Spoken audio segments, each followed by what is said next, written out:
To the member for Bennelong. Deputy Speaker, thanks for the call. I rise in strong support of this bill here today, the Excise Tariff Amendment, Draft Beer Bill 2025, because so many Australians, including my community of Bennelong, for them, the local pub or club isn't just a business. It's a place where people gather after work.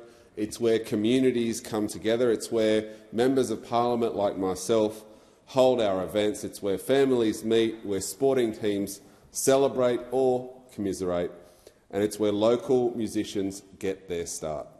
In many suburban pockets across the country and in regional towns as well, the pub is the social anchor for communities right across Australia.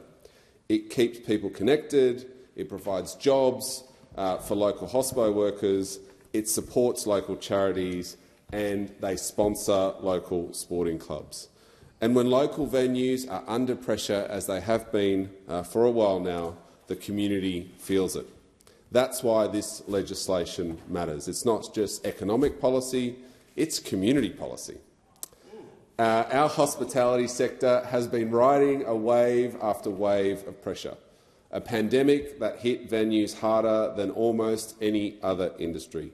They had supply chain shocks. They had rising input costs, from energy to transport to ingredients to labour costs as well during the pandemic. And an automatic excise indexation that exists today in high inflation years hits small businesses right in the margins. For a small pub or club, another automatic jump in excise can mean the difference between that little bit of extra margin, hiring another worker or cutting back their hours, between keeping the price of a pint stable or having to raise prices again on customers who are already feeling it. These aren't abstract pressures, these are day-to-day realities for thousands of family-owned venues across the country. We heard this, Deputy Speaker. We listened and we acted, because publicans, brewers, these small businesses that operate these venues asked for relief, and this is precisely what these bills deliver. It will pause the automatic increase in excise on draft beer for 2 years, starting 1st of August 2025.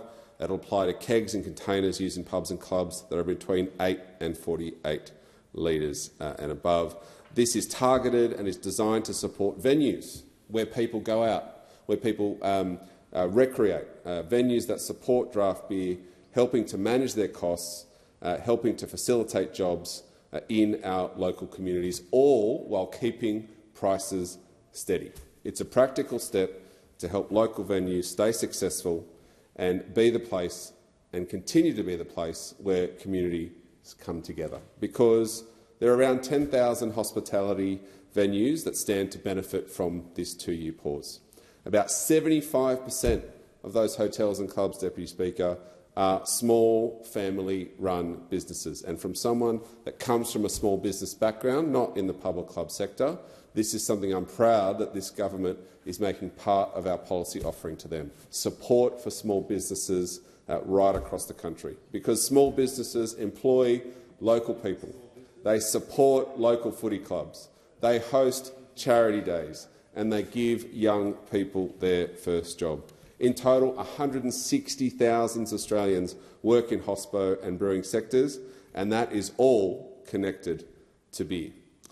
This measure gives those small venues a bit of breathing space to stabilise, to plan, to reinvest and to keep their staff on. And in Bennelong, where many hospitality businesses operate on tight margins, certainty matters. It matters to workers behind the bar, to chefs in the kitchens, to the restaurants that are also businesses within businesses that operate out of these clubs. The more people that come to these pubs and clubs, the better it is for them. And just to show how connected to our community these pubs and clubs are, I'd like to give a shout-out to some of the amazing venues in Bennelong. The Eastwood Hotel, who have recently signed up to sponsor the Eastwood Rugby Club down the road. The Bizzo, Deputy Speaker, that hosts the Eastwood Chamber of Commerce.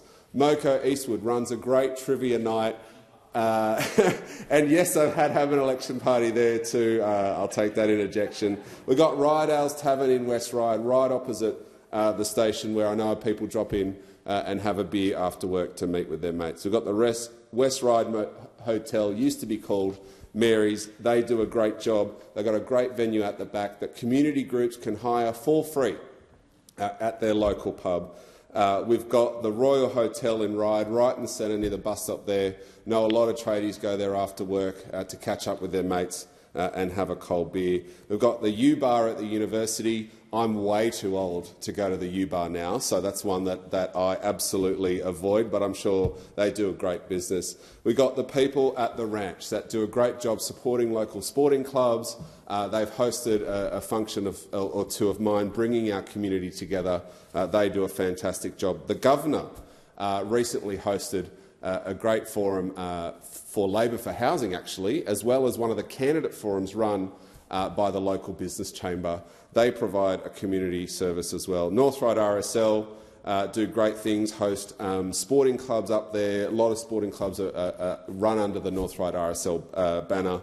You've got the Sawdust Hotel in Gladesville, the Hunters Hill Hotel, a real meeting point for the local community. It was only a few days ago that the local community from Hunters Hill and nearby St Joseph's College met there after a really tragic event, Deputy Speaker. They went to the Hunters Hill Hotel.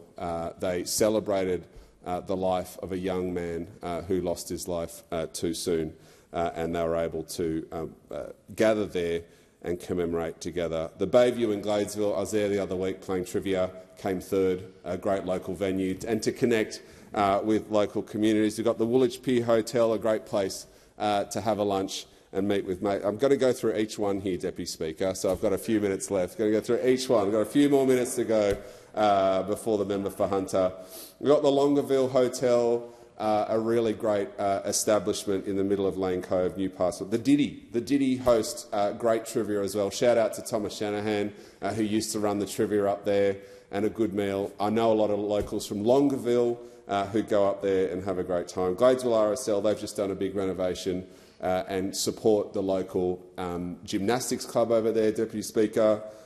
We've got the Alcott and, of course, the Dock House down on Woolwich Pier. These are businesses connected to our community, and this bill is about supporting them because it is helping our local pubs and clubs. No, just an intervention. You're asking for an intervention. Yeah. I'm giving the Assistant Minister the call. Just understanding Order 66A, I was wondering if I could take a brief intervention and ask the member for Bennelong just to repeat the list of local venues so we've got them clearly fixed in our head. We were just talking across the table. Oh, really? You want me to go through them again? Yeah, thank you. I'm happy to. Deputy Speaker, the Eastwood Hotel, the Bizzo, Moco, the Rydehouse Tavern, West Ryde Hotel, the Royal Hotel in Ryde. We've got Club Ryde, the U-Bar, the Ranch, the Governor, North Ryde RSL, the Sawdust Hotel, Hunters Hill Hotel, Bayview Gladesville, the Woolwich Pier Hotel, the Longueville Hotel, the Diddy, Gladesville RSL, the Lane Cove Bowling and Recreational Club. I missed that one, but just in the list for you there, Assistant Minister, the Alcott and the Dock House. These is good policy for good local businesses. I'd encourage all those in this House to support this bill, and then once that excise freeze comes through on the 1st of August 2025, go and celebrate with your community down at your local pub and club.